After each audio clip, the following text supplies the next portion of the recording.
வணக்கம். செய்திகள் வாசிப்பது சுதாரவி.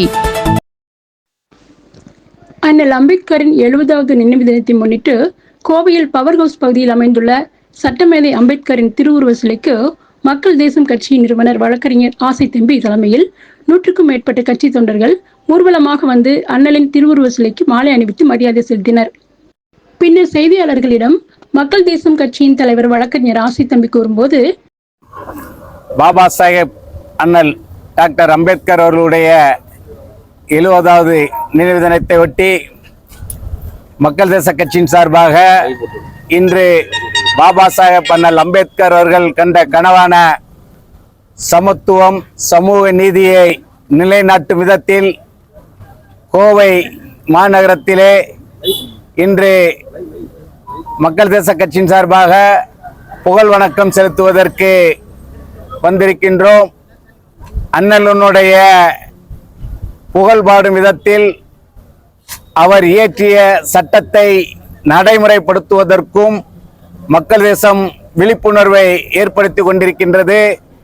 எங்களது தீண்டாமை ஒழிப்பு போராட்டமானது தமிழகம் முழுவதும் தொடர்ச்சியாக நடந்து கொண்டிருக்கின்றது.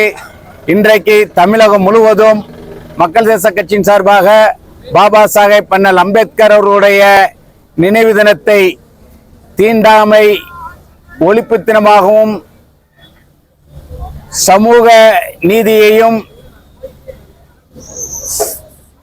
சமய சார்பற்ற மக்களுடைய ஒருங்கிணைந்த ஒரு எழுச்சியை ஏற்படுத்துவதற்காக பாபா சாஹேப்பினுடைய கருத்துக்களை மக்கள் தேசம் தொடர்ந்து நிறைவேற்றும். தமிழகத்தில் தொடர்ந்து பட்டியல் இன மக்களுக்கு அரசு துரோகம் இழைத்து வருவதாக கடுமையான குற்றச்சாட்டை வைத்தார். பட்டியல் இனத்து மக்கள் தொடர்ச்சியாக தாக்கப்பட்டு கொண்டிருக்கிறார்கள். மிகவும் வேதனைக்குரிய ஒரு செய்தி என்னவென்றால், தமிழகத்திலே பட்டியலின மக்கள் தாக்கப்படுவதில் 5% கூட குற்றவாளிகளுக்கு தண்டனை வாங்கி தர முடியாத ஒரு அவல நிலையை கண்டு கொண்டிருக்கின்றோம்.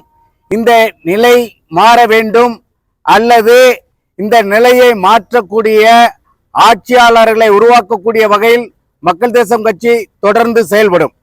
இந்நிகழ்வில் மக்கள் தேசம் கட்சியின் மாவட்ட நிர்வாகிகள், தொண்டர்கள் திரளாக கலந்து கொண்டனர்.